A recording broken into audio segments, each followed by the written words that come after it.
The morning sun streamed through the airport windows as Sergeant Maya Johnson walked toward her gate.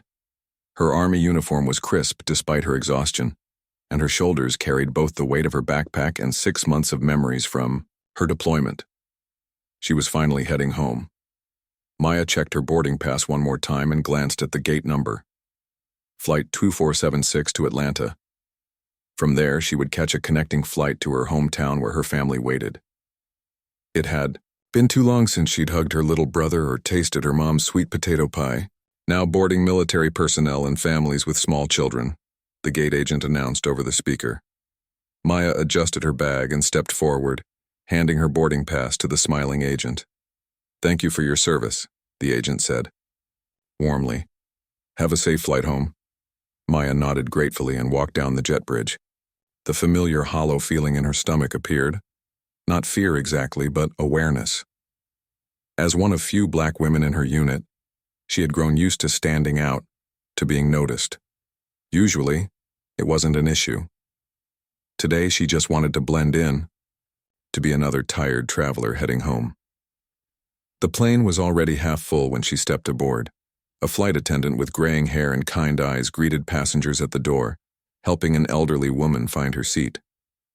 Behind him stood another flight attendant, younger, with neatly combed hair and a stiff smile that didn't reach his eyes. "Good morning," Maya said as she passed. The older attendant smiled back. The younger one, whose name tag read Kevin, barely, glanced at her before turning his attention to the passengers behind her. Maya found her seat, 14C, an aisle seat. She stowed her backpack in the overhead compartment and settled in, buckling her seatbelt. The middle seat next to her remained empty for now, and by the window sat an older gentleman already absorbed in his book.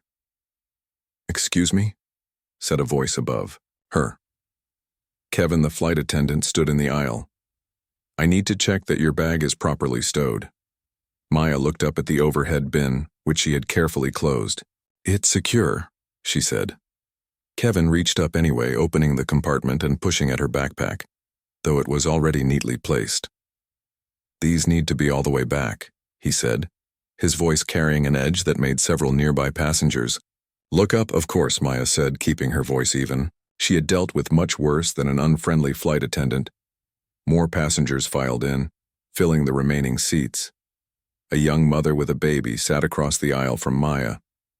When the baby started fussing, Maya smiled at them both. "First, flight?" she asked the mother. "Yes," the woman replied, bouncing the baby gently. "I'm a little nervous about his ears popping. Try feeding him during takeoff and landing," Maya suggested. "The swallowing helps with the pressure."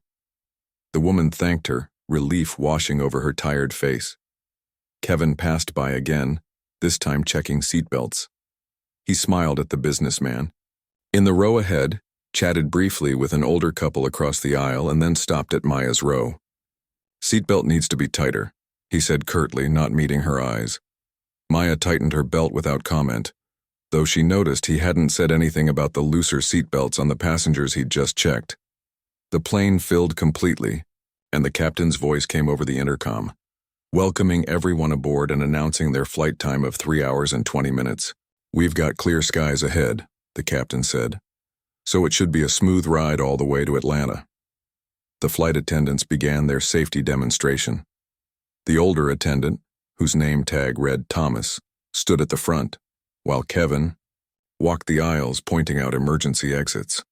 When he reached Maya's row, his demonstration became noticeably more rigid, his movements sharp and his eyes cold. A woman sitting behind Maya leaned forward. "Is it just me?" she whispered. "Or is that flight attendant giving you the stink eye?" Maya shrugged slightly. "Some people just have bad days," she said, though a familiar knot was forming in her stomach. She had seen that look before. The look that said she didn't belong, that she was being watched more closely than others. The plane taxied down the runway and took off smoothly. Maya closed her eyes as the ground fell away beneath them, trying to focus on the good parts. She was heading home. Her tour was over, and in a few hours, she'd be back in familiar territory. Once they reached cruising altitude, the seatbelt sign dinged off. Thomas announced that the flight attendants would begin beverage service shortly. Maya took out the novel she'd been saving for the trip home and opened it to the first page. She'd just started reading when Kevin's voice interrupted her. "Excuse me," he said loudly, standing over her. "Your bag is protruding into the aisle." Maya looked down at her small personal item, tucked neatly under the seat in front of her. It wasn't in the aisle at all. "I believe it's completely under the seat," she said politely. "It needs to be pushed all the way forward," Kevin insisted, his voice rising. "It's a safety hazard." Several passengers looked over. Maya could feel their eyes on her as she leaned down and pushed her bag forward, though it had already been properly stowed. "Thank you," Kevin said, the words clipped and cold. The beverage cart started making its way down the aisle with Thomas pushing it from the front and Kevin following behind to hand out drinks. When they reached Maya's row, Thomas smiled at her. "What near? Can I get for you today?" he asked. "Just water, please," Maya replied. Thomas handed her a cup of ice and a small bottle of water. Kevin, meanwhile, was chatting animatedly with a passenger across the aisle, laughing at something the man said. "And for you, sir?" Thomas asked the man sitting by the window in Maya's row. "Ginger ale, please," the man said, marking his place. In his book, as Thomas poured the drink, Kevin moved to help. He reached across Maya without saying "excuse me" or acknowledging her presence, his arm brushing against her shoulder in a way that seemed deliberately invasive of her space. Maya shifted in her seat, trying to make room, but Kevin's movements only became more expansive. When he handed the ginger ale to the window passenger, his elbow knocked against Maya's shoulder. "Sorry," he said, though his tone suggested he was anything but. The beverage service continued down the aisle. Maya sipped her water and tried to return to her book, but she found herself reading the same paragraph over and over, unable to focus. The knot in her stomach had grown tighter. Across the aisle, the young mother was struggling to change her baby's diaper while keeping him from rolling off her lap. Maya could see her growing frustration. "Would you like some help?" Maya offered. The woman looked up gratefully. "Would you mind just holding him for a second while I get the clean diaper? Ready?" Maya nodded and carefully took the baby, who gazed up at her with curious eyes. She smiled at him, and he reached up to touch her face with tiny fingers. "He likes you," the mother said, quickly preparing the clean diaper. "I have a nephew about his age," Maya explained. "I haven't seen him in 6 months. I bet he's grown so much." The woman nodded understandingly as she took her baby back. They change so fast at this age. Every day is something new. Their conversation was interrupted by Kevin's return. He stopped directly beside Maya's seat, his presence looming over her. "Passengers need to remain in their assigned seats during the flight," he said loudly. "I didn't leave my seat," Maya replied, confused. "I was just helping." "We can't have passengers interfering with other passengers," Kevin continued, as if she hadn't spoken. "If someone needs assistance, they should call a flight attendant." The mother across the aisle looked embarrassed. "She was just helping me with the baby for a moment," she explained. Kevin's lips thinned. "Next time, press your call button." He moved away without another word. A heavy silence fell over their section of the plane. The businessman in front turned slightly in his seat, giving Maya a look of sympathy. The couple behind her were whispering to each other, and Maya could feel the heat rising in her cheeks. She'd faced discrimination before, the suspicious glances in stores, the extra questions at security checkpoints, the assumptions about her role in the military. Usually she let it roll off her back. But today, after months of stress and exhaustion, after just wanting to get home, Kevin's treatment stung more than she wanted to admit. Thomas passed by a few minutes later, collecting trash. His smile was apologetic as he took Maya's empty water bottle. "Can I get you anything else?" he asked quietly. "No, thank you," Maya said. "I'm fine." But she wasn't fine. As the flight continued, Kevin found more reasons to single her out. When she opened her tray table to place her book down while she adjusted her seat, he appeared almost instantly to remind her that tray tables should be up when not in use. When the passenger next to her went to the restroom and Maya stood to let him out, Kevin told her to, "Please sit down quickly," as if she were creating a disturbance. Each interaction was small on its own, but together they formed a pattern that was impossible to ignore. Other passengers were noticing too. The woman behind Maya tapped her on the shoulder. "That guy has some serious issues," she whispered. "I've been watching him. He's not treating anyone else like this." Maya nodded slightly but didn't respond. She'd learned long ago that reacting often made things worse. Still, as Kevin passed by again, giving her another cold look, she couldn't help but wonder how much more of this she would have to endure before the plane landed in Atlanta. The captain announcing, and they were halfway to their destination. Maya checked her watch. Another hour and a half of this treatment. She took a deep breath and opened her book again, determined to lose herself in the story and ignore Kevin's behavior. But as the plane hit a small patch of turbulence and the seatbelt sign came back on, Maya had a feeling that the real turbulence of this flight was just beginning. The patch of turbulence passed quickly, but the tension in the cabin continued to grow. Maya tried to focus on her book, but the words blurred on the page. The constant awareness of Kevin watching her made it impossible to relax. An hour into the flight, Maya's throat felt dry.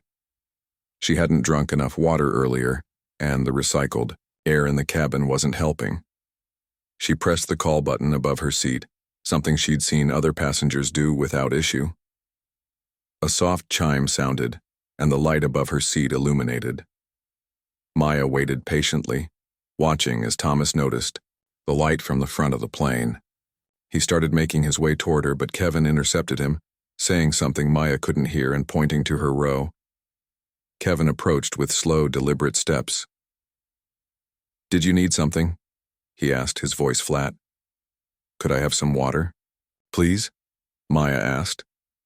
Kevin stared at her for a beat too long. "We're preparing for the second beverage service. You'll have to wait." Maya glanced around. Just minutes earlier, she'd seen Kevin bring a soda to a man a few rows ahead who had used his call button. She took a deep breath. "I understand you're busy," she said calmly, "but I'm very thirsty. If it's not too much trouble." "I said you'll have to wait," Kevin interrupted, reaching up to turn off her call button with a sharp click. He turned and walked away without another word. The businessman in front of Maya turned in his seat. "That was completely uncalled for," he said quietly. "I've been flying this airline for 20 years and I've never seen anything like this." Maya gave him a small smile. "Thanks, but it's okay. I don't want to cause any problems." "You're not causing problems," said the woman behind her. "He is." The older gentleman by the window, who had been quietly reading his book for most of the flight, finally spoke up. "Young lady, I couldn't help but notice how that flight attendant has been treating you. It's absolutely inappropriate." Maya wasn't sure how to respond. She'd spent so much of her life downplaying these moments, trying not to draw more attention to herself. But here were strangers, people who didn't know her at all, seeing what was happening and speaking up. Thomas appeared at their row, holding a bottle of water. "I thought you might like this," he said, handing it to Maya. "The second service will be starting soon, but there's no reason you should have to wait if you're thirsty." "Thank you," Maya said, genuinely grateful. Kevin reappeared just as Thomas was walking away. His eyes narrowed when he saw the water bottle in Maya's hand. "I told you to wait for the beverage service," he said. "I gave it to her," Thomas replied, before Maya could speak. "She was thirsty." Kevin's jaw tightened. He looked from Thomas to Maya, then turned and stalked away without another word. Thomas gave Maya an apologetic look. "I'm sorry about that," he said quietly. "If you need anything else, just let me know." As Thomas walked away, the young mother across the aisle leaned over. "That guy has serious issues," she whispered. "I've been watching him all flight. He's not like that with anyone else." Maya nodded, but didn't reply. She unscrewed the cap on her water bottle and took a long drink, trying to ignore the knot of tension in her stomach. The second beverage service began shortly after. Thomas pushed the cart from the front while Kevin followed behind, distributing drinks and snacks. When they reached Maya's row, Thomas asked what she would like. "Just another water, please," Maya said. Thomas handed her a cup of ice and a fresh bottle of water. As he moved to serve the window passenger, Kevin reached across to grab a napkin from the cart. His movement was abrupt, and his arm knocked against Maya's water, sending it spilling across her uniform. Cold water soaked into her pants and ice cubes scattered across her lap. Maya gasped, more from surprise than anything else. "Oh," Kevin said, his voice filled with fake concern. "I'm so sorry. It was an accident." Maya knew better. The way he had moved, the timing of it, this was no accident. But she kept her composure, years of military training helping her maintain control. "It's fine," she said, using napkins to blot at the water on her uniform. "These things happen." Thomas quickly handed her more napkins. "Let me help you clean that up," he offered. "I've got it, thanks," Maya said, continuing to dab at the spreading water stain. Kevin stood watching, a small smile playing at the corners of his mouth. "You should be more careful about where you place your drinks," he said. "The aisles need to remain clear of obstructions." Maya looked up at him, meeting his eyes directly for the first time. "My drink was on my tray table," she said evenly. "Not in the aisle." Something flashed in Kevin's eyes, anger perhaps or frustration that she wasn't reacting the way he wanted. He leaned closer to her. "Watch your tone," he said, his voice low but sharp. "I'm just trying to ensure everyone has a safe flight." The businessman in front turned around again. "Her tone was perfectly fine," he said, "and that spill was clearly your fault." Kevin straightened up, his face flushing. "Sir, please face forward and mind your own business. I need to continue with the beverage service." The businessman looked like he wanted to say more, but Maya caught his eye and gave a slight shake of her head. She didn't want this situation to escalate further. Kevin moved down the aisle, continuing the beverage service with forced cheerfulness that contrasted sharply with how he had spoken to Maya. The woman behind Maya leaned forward again. "I recorded that whole thing on my phone," she whispered.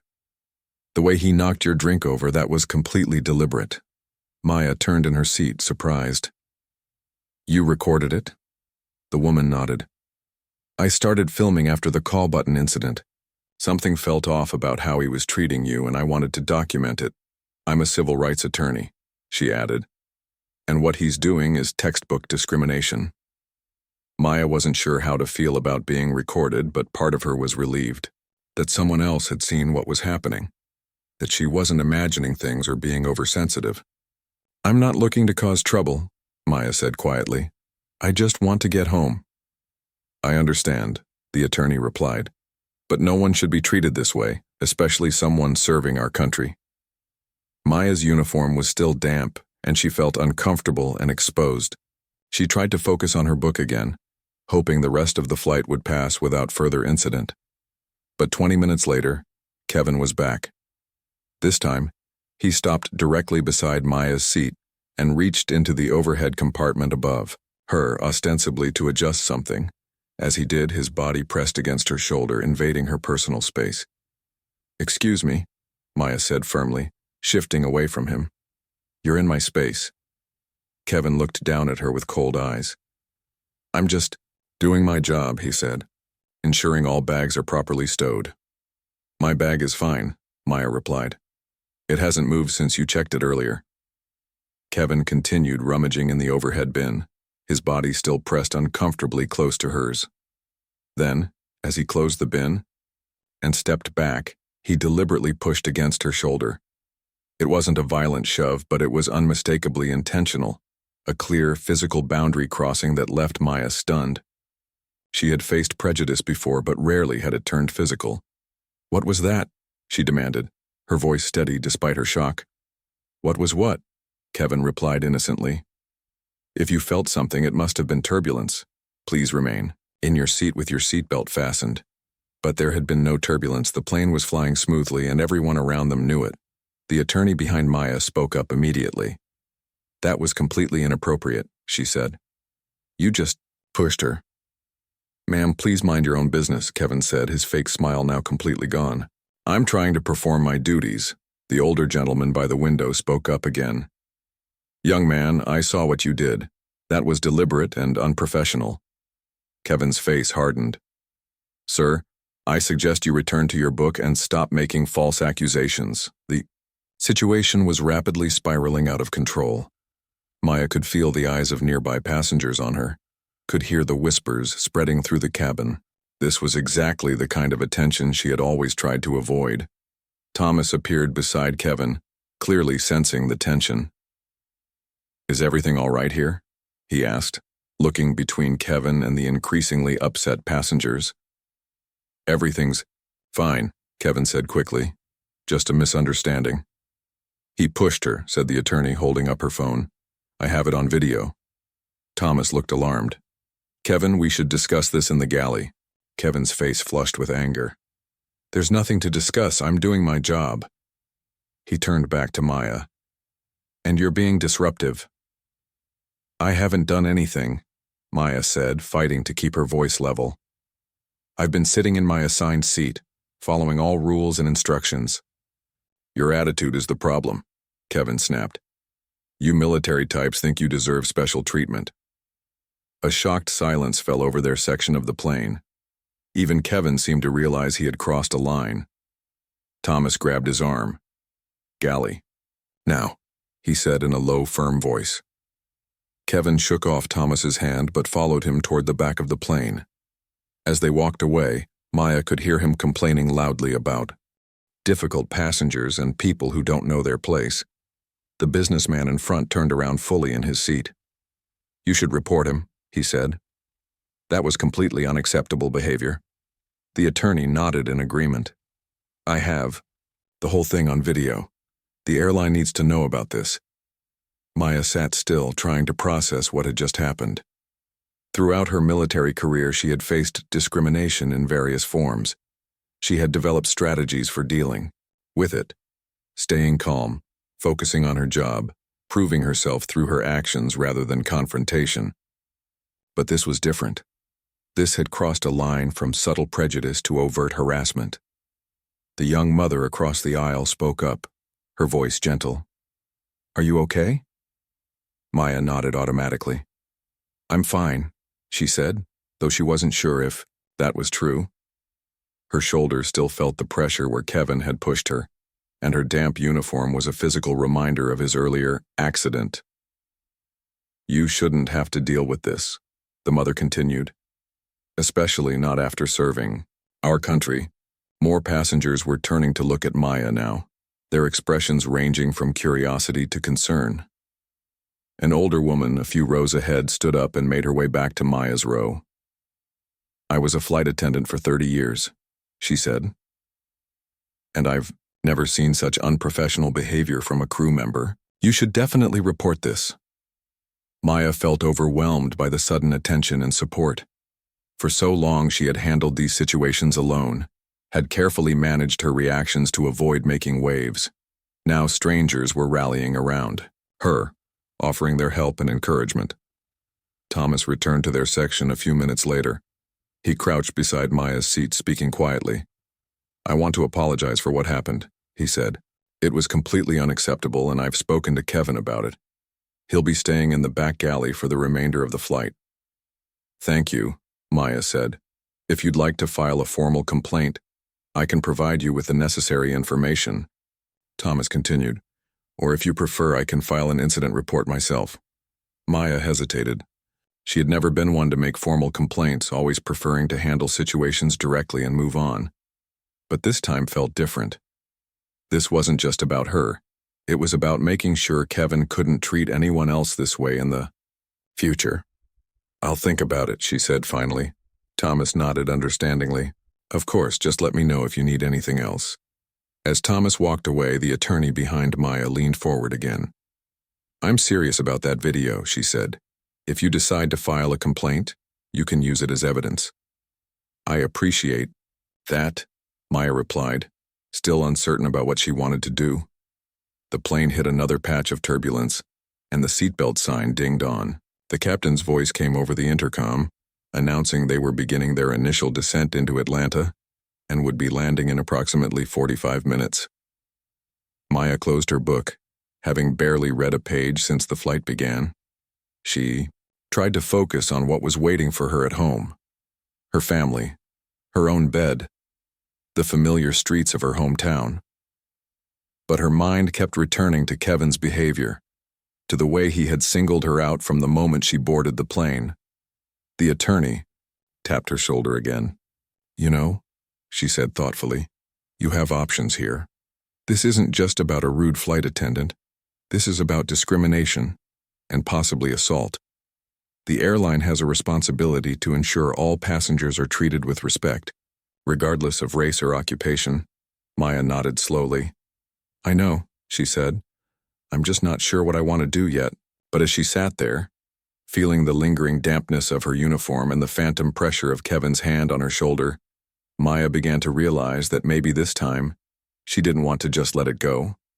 Maybe this time, she needed to stand up not just for herself, but for anyone else who might find themselves in a similar situation. The plane continued its descent toward Atlanta, and Maya found herself facing a decision that would affect far more than just the remainder of her journey home. The plane continued its descent toward Atlanta. Maya stared out the window, watching as the landscape below grew more distinct. Highways cutting through forests, neighborhoods with swimming pools like tiny blue rectangles, the sprawling airport coming into view. Her mind was racing, turning, over what had happened and what she should do about it.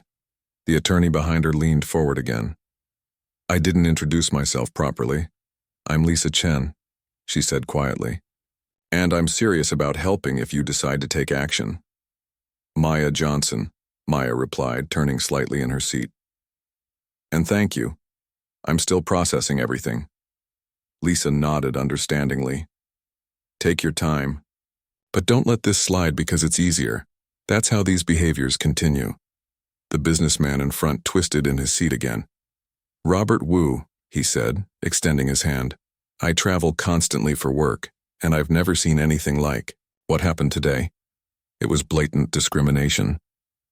Maya shook his hand, feeling a mix of gratitude and discomfort at being the center of attention. The older gentleman by the window introduced himself as Dr. William Peterson, a retired history professor, and the young mother across the aisle as Tanya Patel.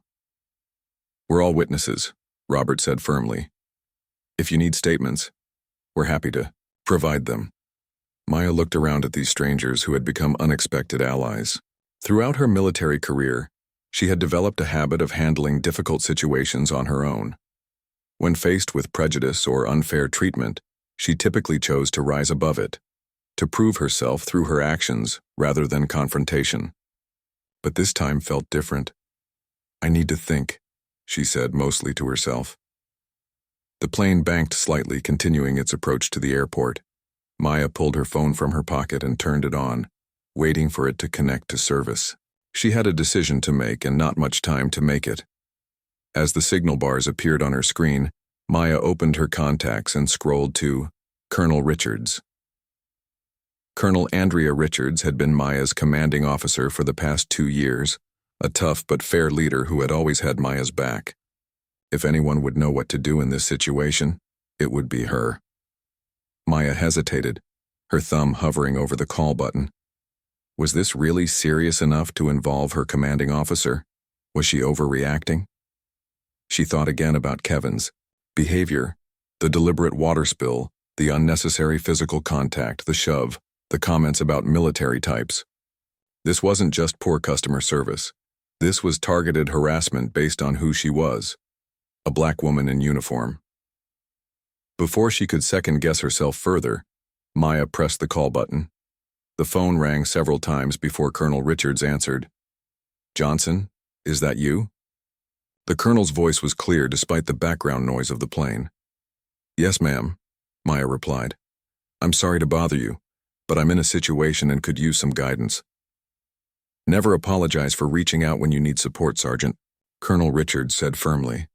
"What's going on?" Maya took a deep breath and explained what had happened during the flight. Kevin's initial coldness, the escalating incidents, and finally, the physical push. She kept her voice low, aware of passengers around her who might be listening but didn't hold back any details. Colonel Richards listened without interrupting. When Maya finished, there was a brief silence on the line. "Are you hurt?" the colonel asked, her voice calm but with an undercurrent of anger. "No, ma'am," Maya replied. "Just a wet uniform and maybe a bruised shoulder." "Are there witnesses?" "Yes, several. One even recorded part of it on her phone." Another pause.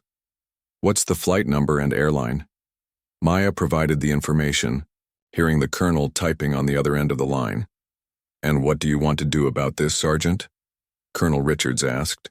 "Because from where I'm sitting, this is unacceptable behavior directed at a uniformed member of the United States military, and I'm prepared to make some calls. But I want to know what you want." Maya closed her eyes for a moment. What did she want? She didn't want drama or attention. She didn't want to be seen as difficult or as someone who couldn't handle tough situations. But she also couldn't ignore what had happened. "I want accountability," she said finally. "Not just for me, but so this doesn't happen to anyone else." "That's what I wanted to hear," Colonel Richards replied, approval in her voice. "Now I'm going to make some calls. You sit tight and focus on getting home safely. I'll handle this." "Thank you, ma'am," Maya said, relief washing over her. "One more thing, Johnson," the colonel added. "You did the right thing by calling me. Remember, you're not just Sergeant Maya Johnson today. You're representing every service member who wears that uniform. Standing up to discrimination isn't just about you. It's about all of us." After ending the call, Maya sat back in her seat, feeling both drained and somehow lighter. She had made her decision. She wasn't going to let this incident pass unaddressed. Everything. "Okay?" Lisa asked from behind her. Maya nodded. "I called my commanding officer. She's going to make some calls."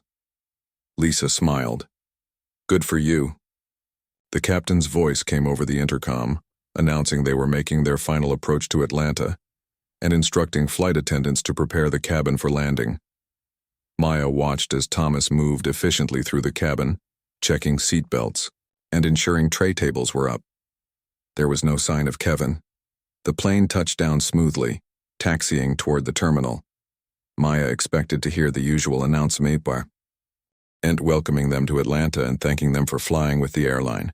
Instead, after they reached the gate, the captain's voice came over the intercom again. "Ladies and gentlemen, we've arrived at our gate, but I need to ask for your patience. We'll be experiencing a slight delay in deplaning. Please remain seated with your seatbelts fastened until further notice."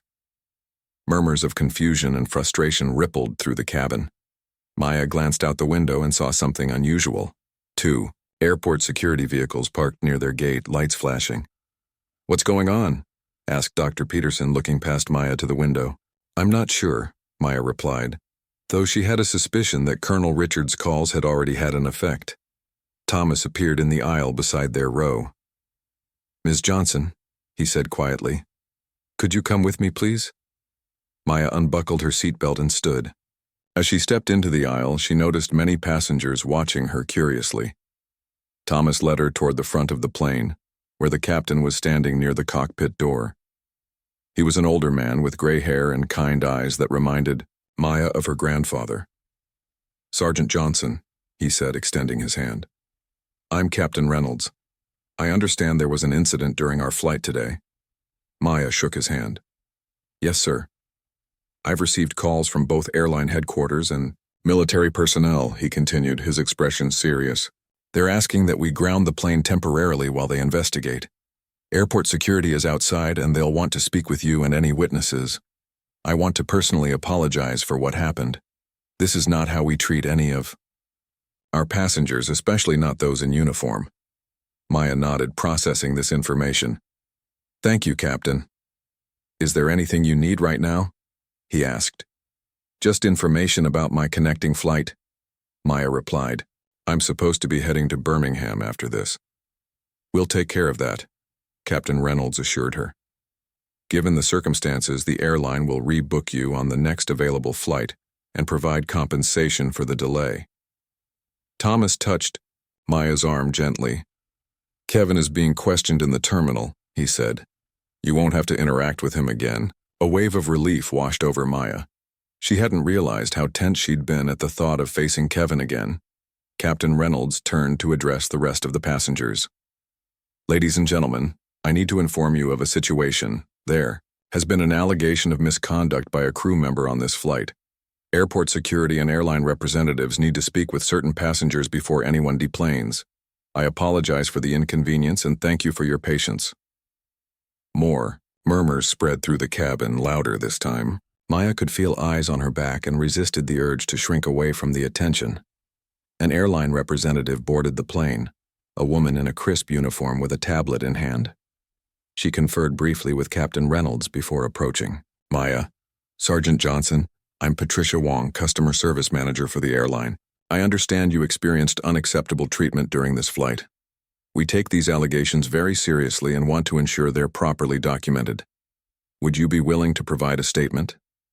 Yes, Maya said. I can do that. Patricia nodded. Thank you. We'll also need statements from any witnesses. I understand several passengers observed the incidents. Yes, Maya confirmed. They're in rows 13, 14, and 15. I'll speak with them shortly, Patricia said. In the meantime, would you come with me? We can talk in private in the jetway. Maya followed Patricia off the plane and into the empty jetway. Airport security officers were waiting there, along with another airline representative. Sergeant Johnson, I'm Officer Rivera, one of the security officers said. We need to take your statement about what occurred on the flight. For the next 20 minutes, Maya recounted everything that had happened, from the moment she boarded the plane to Kevin's final shove.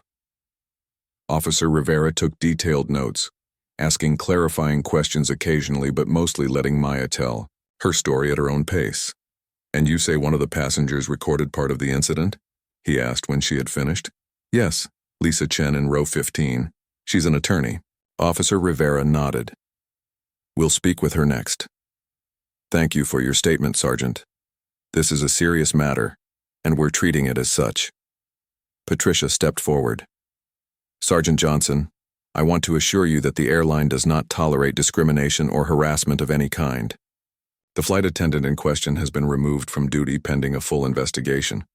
We'd like to offer our sincere apologies for your experience today. Maya nodded, not quite sure what to say. Part of her still felt uncomfortable being at the center of this situation, but another part, the part that had endured countless small indignities and kept quiet for the sake of peace, felt vindicated. Her phone buzzed with an incoming call. It was Colonel Richards again. Johnson, update me, the colonel said when Maya answered. Maya explained what was happening. The grounded plane, the statements, Kevin being removed from duty. Good, Colonel Richards said. I've been in touch with the airline's corporate office and the Department of Defense liaison. This isn't just about you being mistreated, Johnson. This is about respect for the uniform. When someone in military dress is discriminated against, it's not just a personal affront. It's an insult to the entire armed forces. Yes, ma'am, Maya said, feeling a renewed sense of purpose. This wasn't just about her personal comfort. It was about standing up for something larger than herself.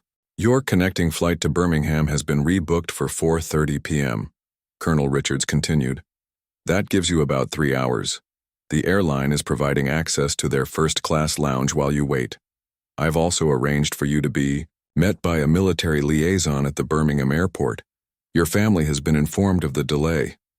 Maya was touched by the colonel's thoroughness. Thank you, ma'am. I don't know what to say. No thanks necessary, Sergeant. This is what we do. We take care of our own. There was a pause. I'm proud of you, Johnson. It takes courage to stand up in situations like this. Many people would have just endured it and moved on. After ending the call, Maya returned to the jetway where Patricia was waiting. We're bringing the witnesses out now to give their statements, Patricia explained. After that, the remaining passengers will be allowed to deplane. Maya watched as Lisa, Robert, Dr. Peterson, and Tanya were escorted into the jetway. Each of them nodded to her in solidarity as they passed. Lisa approached her while waiting for her turn with the officers.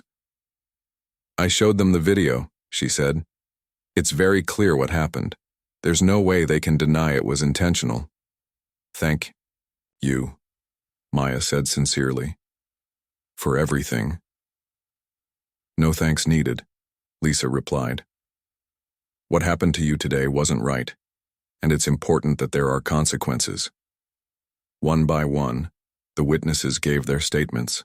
Maya stood to the side feeling a complex mix of emotions. Gratitude for these strangers who had spoken up for her, discomfort at being the focus of so much attention, and a growing sense that perhaps what she had done, making that call to Colonel Richards, might make a difference not just for her, but for others who might face similar treatment in the future. Finally, the remaining passengers were allowed to deplane. Many of them looked curiously at the group in the jetway as they passed. Some nodded sympathetically to Maya. A few stopped to express their support. I was sitting a few rows back, said an elderly woman. I saw how that young man treated you. It wasn't right, and I'm glad you're doing something about it. A teenage girl paused as she passed. My mom's in the army too, she said. What you did was really brave. By the time the plane had emptied, Maya felt emotionally drained, but somehow stronger. Patricia approached her again.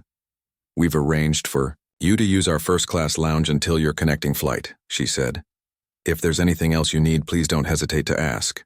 As Maya walked through the terminal toward the lounge, her phone buzzed with a text from her mother. So proud of you, baby girl. Not just for serving our country, but for standing up for yourself. We'll be waiting for you when you get home. Maya smiled, feeling tears prick at her eyes. She had just wanted a quiet flight home after months of deployment. Instead, she had found herself at the center of a situation that had forced her to make a difficult choice: to speak up or stay silent, to confront discrimination or let it pass. She had chosen to speak up, and while the journey wasn't over yet, Maya knew she had made the right decision, not just for herself but for everyone who had ever been in her position and felt they had no choice but to endure in silence. As she settled into the comfortable chair in the lounge, Maya allowed herself to finally relax. The hardest part was over. She had made the call that grounded the plane, and now it was in the hands of the authorities and the airline. Whatever happened next, she would face it with the same courage and dignity that had carried her through today. The journey home had taken an unexpected turn, but Maya was more certain than ever that she was heading in the right direction. The first-class lounge was a stark contrast to the tension-filled aircraft Maya had just left. Soft jazz played in the background, and the hushed conversations of business travelers created a peaceful hum. Maya sank into a plush armchair by the window, watching planes take off and land in the distance. Her uniform was still damp in places, an uncomfortable reminder of Kevin's deliberate accident. A lounge attendant approached with a warm smile. Sergeant Johnson, I'm Denise. We've been informed of your situation, and we want to make sure you're comfortable while you wait for your connecting flight. Can I get you anything? Some tea would be nice, Maya replied. And maybe a sandwich? I haven't eaten since early this morning. Of course, Denise said. We also have a shower facility if you'd like to freshen up. I can arrange for your uniform, to be pressed while you wait. Maya hadn't expected such thoughtfulness. That would be amazing, thank you. As Denise walked away, Maya's phone buzzed. It was a text from Lisa, the attorney who had recorded the incident. Security finished taking our statements. Airline is arranging compensation for all witnesses due to delay. Wanted to make sure you're okay. This may get media attention. Be prepared. Maya stared at the last line. Media attention. She hadn't considered that possibility. She had called Colonel Richards hoping for guidance and support, not publicity. The thought of her face on the news of becoming the center of a public conversation about discrimination made her stomach tighten. Before she could reply to Lisa, her phone rang. It was Colonel Richards again. Johnson, I wanted to update you, the colonel said without preamble. The airline's corporate office has reached out to the Department of Defense. They're taking this very seriously. The flight attendant has been suspended pending investigation, and they've already requested copies of the video evidence. That was fast, Maya said, surprised. The military doesn't mess around when it comes to discrimination against service members. Colonel Richards replied. And neither does the airline, apparently. Their legal team is already involved. This could become a bigger story. Maya took a deep breath. Lisa, one of the witnesses, just texted me that this might get media attention. I'm not sure how I feel about that. There was a brief pause on the line. That's a possibility, Colonel Richards acknowledged. But remember, you didn't create the situation. You simply refused to let it go unaddressed. Whatever happens next, you acted with integrity. The rest is not in your control. After ending the call, Maya sat quietly, processing everything. Her original plan had been so simple: fly home, hug her family, sleep in her own bed for the first time in months. Now she found herself at the center of what was quickly becoming a significant incident. Denise returned with a tray of food and directed Maya to the shower facilities. 30 minutes later, Maya emerged feeling refreshed, her uniform pressed and dry. As she settled back into her chair with a fresh cup of tea, a new airline representative approached. Sergeant Johnson, I'm Bradley Wilson, Customer Advocacy Director for the airline. I was sent from corporate headquarters to speak with you personally. Maya was surprised. You came from headquarters? Where is that? Dallas, Bradley replied. I was on the first available flight after receiving word of the incident. May I sit? Maya nodded and Bradley took the seat across from her. He was middle-aged with a serious expression that softened as he spoke.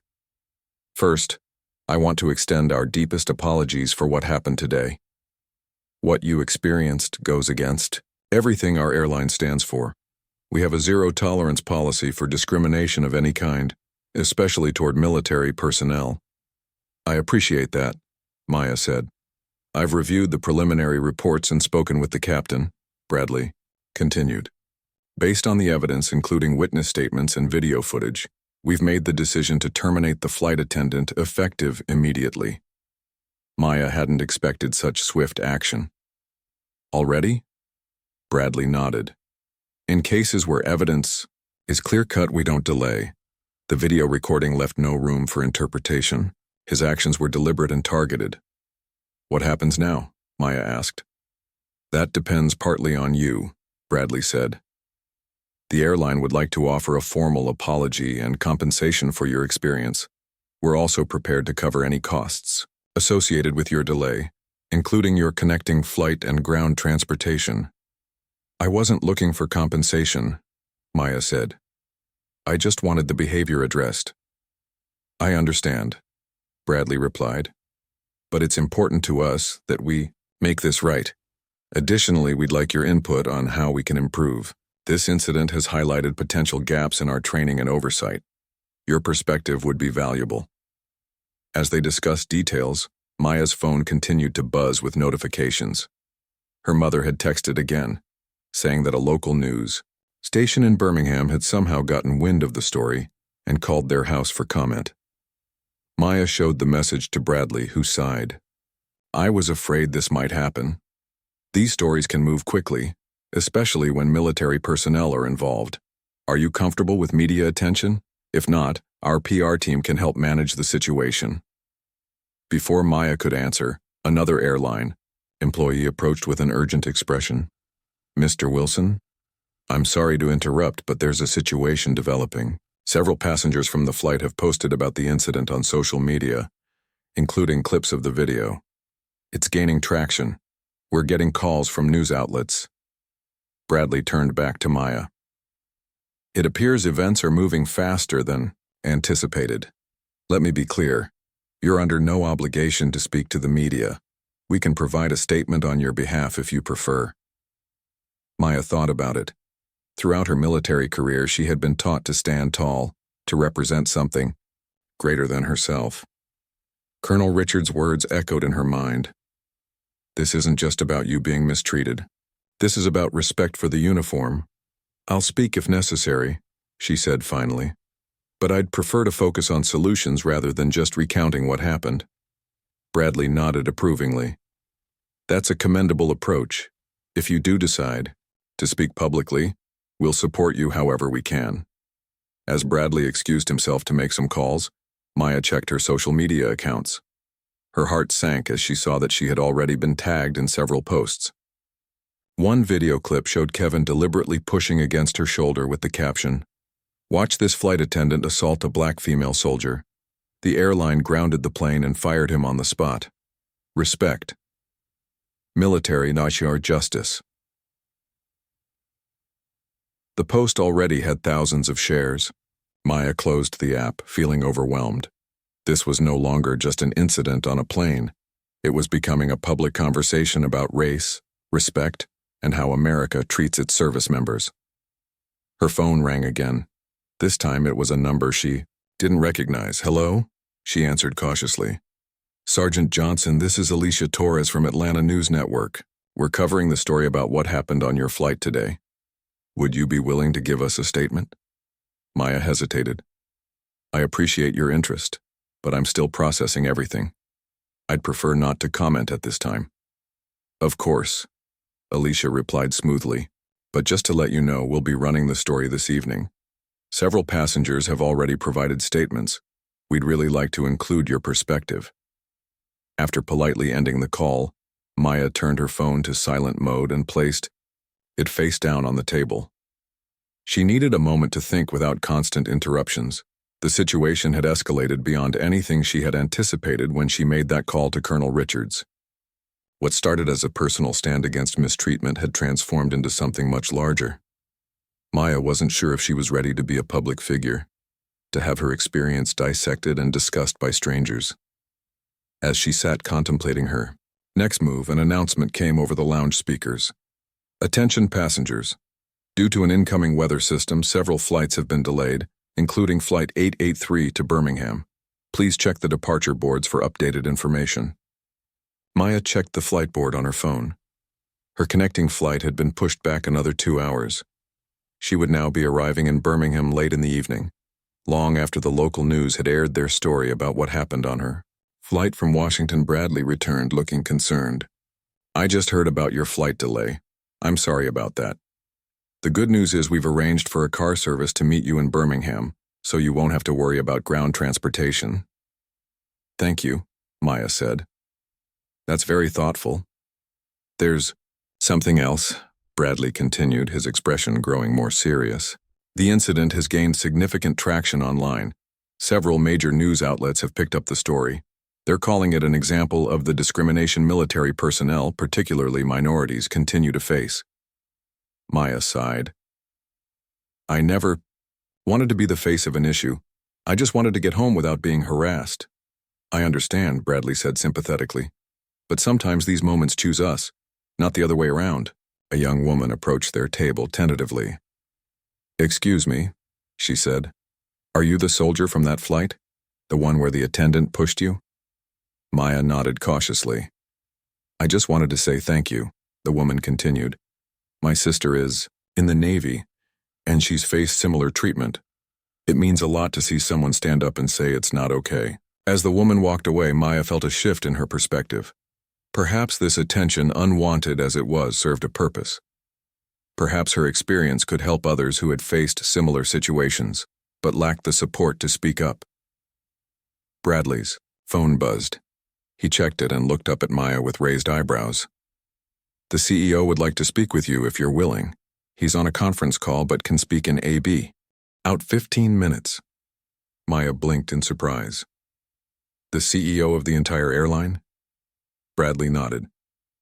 "Like I said, this is being taken very seriously at all levels of the company." While waiting for the call, Maya finally checked her messages.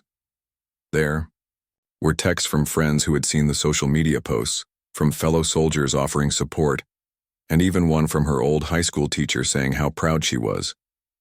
Among them was another message from Lisa. "Just landed at my connection. Story is everywhere. You've started something important. Let me know if you need legal advice or just someone to talk to." Before Maya could reply, Bradley's phone rang. He answered, spoke briefly, then held it out to Maya. "The CEO would like to speak with you now." Maya took the phone. "Hello? Sergeant Johnson, this is Richard Harmon, CEO of Skyway Airlines. First, let me personally apologize for what you experienced today. It's completely unacceptable and does not reflect our values as a company. Thank you, sir, Maya replied, still processing the fact that she was speaking to the CEO of a major airline. I've been briefed on the situation, and I want to assure you that we're taking immediate steps to address not just this specific incident, but our broader training and oversight processes, Harmon continued. We're also planning to make a public statement condemning the behavior and reaffirming our commitment to treating all passengers, especially our military personnel, with the respect they deserve. I appreciate that, Maya said.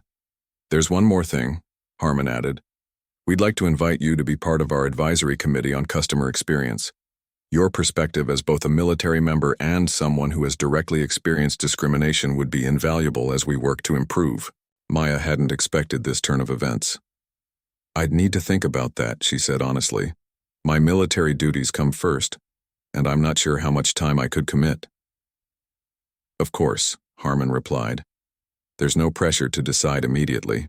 Just know that the invitation stands. We believe your voice could help create meaningful change. After ending the call, Maya sat back, trying to process everything that had happened in the past few hours. She had gone from being just another passenger to speaking with the CEO of a major airline about systemic change. The power of one phone call, she murmured to herself. Bradley returned with fresh tea. I hope the conversation with Mr. Harmon was productive, he said. Maya nodded. It was unexpected, but yes. I know this isn't how you plan to spend your day, Bradley said sympathetically, but sometimes the most important moments in our lives are the ones we never saw coming. As the afternoon wore on, Maya watched the story continue to unfold on social media and news sites. The narrative had evolved from a simple incident report to a broader discussion about respect for military personnel and the ongoing reality of racial discrimination in America. Colonel Richards called again. How are you holding up, Johnson? It's been a lot to process, Maya admitted, but I'm okay. I've been fielding calls from military brass and media all afternoon, the colonel said. This story has touched a nerve. People are responding to your dignity in the face of disrespect. You've handled this with remarkable grace. I didn't do anything special, Maya insisted. I just made a phone call. Sometimes that's all it takes, Colonel Richards replied. One person willing to say this isn't right can start a chain reaction. As her delayed flight finally began boarding, Maya gathered her belongings and prepared to continue her journey home. Bradley walked her to the gate. We'll stay in touch regarding next steps, he said. And remember, you have support, both from the airline and from all the people who have rallied behind you today. Maya nodded gratefully. Thank you for everything. As she settled into her seat on the smaller plane to Birmingham, Maya reflected on the day's events. What had begun as a routine flight had transformed into something much more significant. Her decision to make that call had set in motion a series of events that might lead to real change, not just for her, but for others who might face similar treatment in the future. The plane took off smoothly, rising above the storms that had caused the delays. Maya watched the clouds turn golden in the setting sun and felt a sense of peace settle over her. Whatever came next, whether media interviews or advisory committee meetings or simply returning to her regular duties, she would face it with the same courage and dignity that had carried her through today. As the captain announced they were beginning their descent into Birmingham, Maya thought about her family waiting at the airport. They had already seen the news, had already expressed their pride in her actions. In a few minutes she would be with them, wrapping her arms around her little brother, feeling her mother's tight embrace. The grounding of that plane in Atlanta was just one moment in a much larger journey, but perhaps it was a necessary detour, one that might make the path smoother for those who would follow. The plane touched down in Birmingham, and Maya felt herself smile. Despite everything, she had made it home, and in the process she had found her voice in a way she never expected, not just as Sergeant Maya Johnson, but as someone willing to stand up for what was right, even when it would have been easier to stay silent. As the plane taxied to the gate, Maya prepared to step into whatever came next, knowing that sometimes the most important journeys begin with a single call. 6 months had passed since that fateful flight. Maya stood in front of her bedroom mirror, adjusting the collar of her dress uniform. Today wasn't just any day. It was the day she would address the board of directors at Skyway Airlines, presenting the findings and recommendations from the Diversity and Inclusion Task Force she had unexpectedly become part of. Her phone buzzed on the dresser. It was Lisa, the attorney who had recorded the incident on the plane and had since become a friend. "Ready for the big day?" Lisa's text read, "Remember, you've got this. Your voice matters." Maya smiled and typed back a quick thanks. So much had changed since that day in July when all she had wanted was a quiet flight home. The media attention had been intense at first. Local news stations picked up the story immediately, and within days, it had reached national outlets. Maya's face appeared on morning shows, and clips of her interview with a respected news anchor circulated widely online. She had been careful with her words, focusing not on blame but on awareness and change. "It's not about punishing one person," she had said during that first major interview. "It's about recognizing patterns of behavior that too many people face every day and saying collectively that we can do better." Her measured response earned her respect from unexpected quarters. Military officials praised her composure under pressure. Civil rights organizations reached out to offer support. And surprisingly, the airline industry itself began looking to her as an example of how to handle discrimination complaints with dignity and purpose. 3 weeks after the incident, Richard Harmon, the CEO of Skyway Airlines, had followed through on his invitation for Maya to join a special advisory committee. What started as a consultant role quickly evolved into a position on a formal task force examining the airline's training protocols, reporting systems, and corporate culture. Maya glanced at the thick binder on her dresser, filled with 6 months of research, surveys, and recommendations. Working with human resources professionals, diversity experts, and fellow service members, she had helped develop a comprehensive plan to address not just overt discrimination, but the subtle biases that often went unnoticed and unreported. Her phone rang, her mother calling for their morning check-in.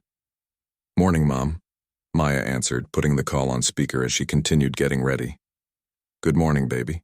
Today's the big presentation, right?" "Yes, in 3 hours," Maya confirmed, trying to keep the nervousness from her voice. "You nervous?" her mother asked, always perceptive. "A little," Maya admitted. "It's a lot of responsibility. The CEO and the entire board will be there.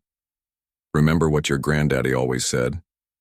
Speak the truth, even if your voice shakes," Maya finished with a smile.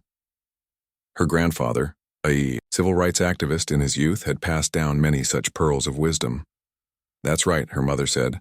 "And Maya, I want you to know how proud I am, not just of what you've accomplished, but of how you've handled everything. You didn't let anger take over. You channeled it into something constructive." After ending the call, Maya packed her presentation materials and headed out. As she drove to the airline's regional headquarters, she reflected on the journey of the past 6 months. The initial burst of attention had been uncomfortable. Some people tried to paint her as an angry victim or turn her story into something more sensational than it was. Others questioned whether the incident was really about race at all. Maya had navigated these waters carefully, staying true to her experience without letting others hijack her narrative. Kevin, the flight attendant, had tried to challenge his termination, claiming he was being made a scapegoat. But the video evidence, combined with testimony from multiple witnesses and reports from other flight attendants about previous concerning behavior, had made his case untenable. Last Maya had heard, he was working at a car rental agency and had been required to complete sensitivity training as part of his settlement with the airline. Thomas, the older flight attendant who had tried to intervene, had become an important ally. His testimony about witnessing similar behavior from Kevin toward other passengers of color had strengthened the case for systemic change, rather than viewing it as an isolated incident. Maya pulled into the parking garage of the sleek office building and took a deep breath. Today's presentation wasn't just about what had happened to her. It was about creating lasting change that would benefit countless travelers, including fellow service members who deserved respect while traveling in uniform. In the lobby, Bradley Wilson, who had been her main contact at the airline, was waiting, to escort her up to the boardroom. "Nervous?" he asked as they rode the elevator to the executive floor. "A little," Maya admitted. "But prepared." Bradley smiled. "You've done incredible work, you know. When this all started, some of the executives were worried it was just a PR exercise, something to make the problem go away. But you've pushed us to make real changes." The elevator doors opened onto a floor with sweeping views of the city. Bradley led Maya to a small conference room where she could prepare before the main presentation.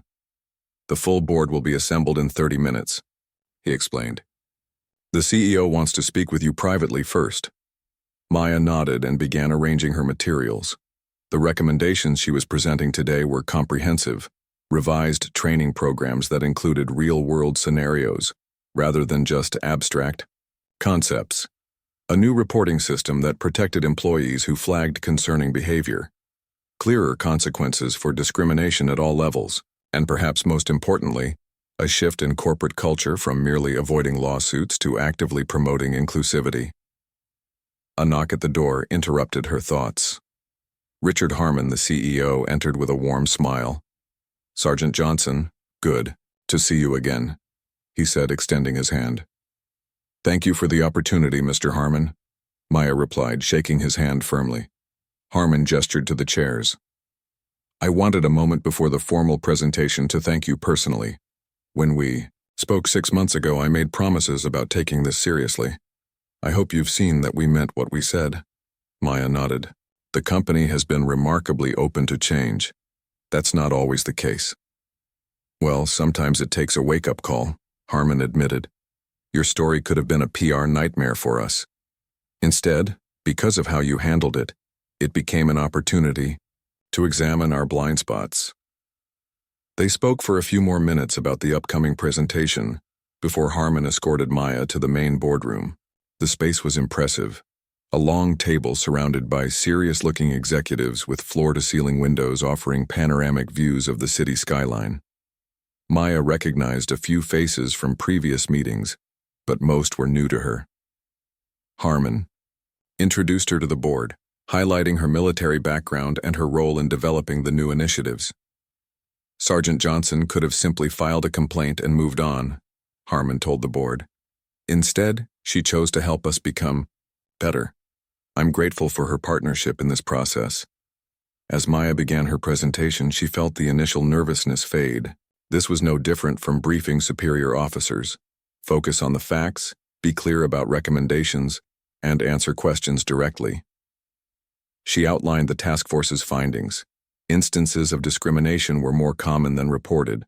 The existing complaint system discouraged many passengers from speaking up, and there was a clear need for more comprehensive training, especially around subtle biases that employees might not even recognize in themselves. The goal isn't to place blame or make people walk on eggshells, Maya explained. It's to create an environment where respect is the baseline, and where both employees and passengers feel valued regardless of their background. The board members listened attentively, occasionally asking thoughtful questions. Maya was impressed by their engagement. This wasn't the perfunctory attention she had feared. When she reached the section on military personnel, Maya spoke from personal experience. Service members travel frequently, often in uniform, and they represent a visible symbol of duty and sacrifice. The respect shown to them reflects broader values, she said. But it's important to note that a uniform doesn't erase other aspects of identity. A black female soldier is still black and still female, with all the complex experiences that entails. After concluding her formal presentation, Maya opened the floor for questions. The discussion was robust, with board members digging into implementation, timelines, training methodologies, and metrics for measuring success. One older board member, who had been mostly silent, finally spoke. Sergeant Johnson, I appreciate your thoroughness, but I have to ask, why did you agree to work with us? After what happened, no one would have blamed you for washing your hands of this airline completely. Maya considered the question carefully. When I joined the military, I took an oath to serve something larger than myself. This felt like an extension of that commitment. It would have been easier to walk away, but easier isn't always better. I saw an opportunity to turn a negative experience into positive change. Not just for me, but for others who might never have the platform to speak up. The room fell silent for a moment. Then the board member nodded respectfully. Thank you for that perspective. It's a reminder of why this work matters. As the meeting concluded, Harmon announced that the board had already approved funding for implementing the task force's recommendations. Training would begin next month, with Maya invited to address the first group of trainers. This isn't just a one-time fix, Harmon emphasized. It's a long-term commitment to doing better. After the presentation, several board members approached Maya individually, thanking her for her insights and candor. One woman, the only other person of color in the room, took Maya aside. "What you've done here is remarkable," she said quietly. "These conversations are never easy, but they're necessary. You've handled this with such grace." Outside the boardroom, Bradley was waiting with a broad smile. "That went even better than I expected," he said. "The board rarely asks so many engaged questions." Maya felt a weight lifting from her shoulders. The presentation was over, and it had gone well. But more importantly, real change was happening. The incident that had left her feeling powerless 6 months ago had transformed into a catalyst for progress. As Bradley walked her back to the elevator, he mentioned something unexpected. "By the way, I've been authorized to tell you that the airline would like to offer you a permanent position as Director of Diversity and Service Member Initiatives. It would be part-time to accommodate your military duties with flexibility for deployments." Maya was stunned. "That's not what I was expecting." "Think about it," Bradley suggested. "Your perspective is unique, and you've already proven your value.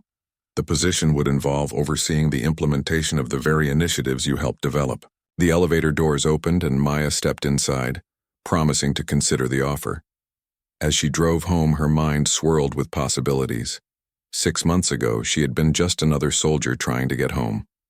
Now she was being offered a position that could influence policy for one of the country's largest airlines. Her phone rang through the car's speaker system. It was Colonel Richards. "How did it go?" the colonel asked without preamble. "Really well," Maya replied. "They've approved all the recommendations, and implementation starts next month." "Excellent," Colonel Richards said.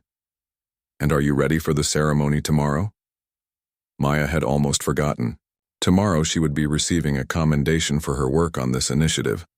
Recognition not just for handling the original incident with dignity, but for turning it into an opportunity for institutional change. "Yes, ma'am," Maya assured her. "Everything's ready." "Good. Because there will be quite an audience. Word has spread about what you've accomplished." After the call ended, Maya pulled into her driveway and sat for a moment, reflecting on the journey. The incident on the plane could have been just another story of discrimination, unpleasant but ultimately forgotten. Instead, because she had made that one phone call, because she had refused to let it pass unremarked, it had become something more. Inside her house, Maya hung up her uniform carefully and changed into comfortable clothes. Her living room wall now held several framed news articles about the incident and its aftermath. One headline read, "From Discrimination to Dialogue, How One Soldier's Experience is Changing Airline Policy." Maya made herself a cup of tea and settled onto her couch, opening her laptop to review her speech for tomorrow's ceremony. As she worked, a notification popped up. A message from Tanya, the young mother from the plane who had become another unexpected friend from this experience. "Just booked a flight on Skyway." Tanya's message read, "The reservation system now has a new option to indicate military status or special assistance needs. Small change, big difference. Your work is already having an impact." Maya smiled. These were the moments that mattered, the tangible signs that her efforts were creating real change. Later that evening, as she was preparing dinner, Maya's doorbell rang. It was Lisa, carrying a small cake. "I thought we should celebrate," Lisa said, setting the cake on the counter. "Pre-ceremony celebration, just us." As they shared the cake and recounted the journey of the past 6 months, Maya felt a profound sense of gratitude. What had begun as an upsetting encounter had led to new friendships, professional opportunities, and most importantly, meaningful change. You know, Lisa said thoughtfully, when I started recording that day on the plane, I just wanted evidence of what was happening. I never imagined it would lead to all this. That's how change works sometimes, Maya replied. It starts with one small action. A recording, a phone call, someone willing to say, "This isn't right." The next day, standing before a room full of military personnel, airline executives, and media representatives, Maya shared that same message. She spoke not of victimhood but of agency, not of blame but of responsibility, not of the past but of the future they were building together.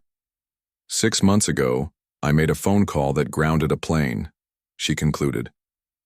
Today we're helping an entire industry reach new heights. That's the power of speaking up, of refusing to accept discrimination as inevitable. Change begins with one voice, one action, one moment of courage. And if my experience has taught me anything, it's that those moments matter more than we can possibly know at the time.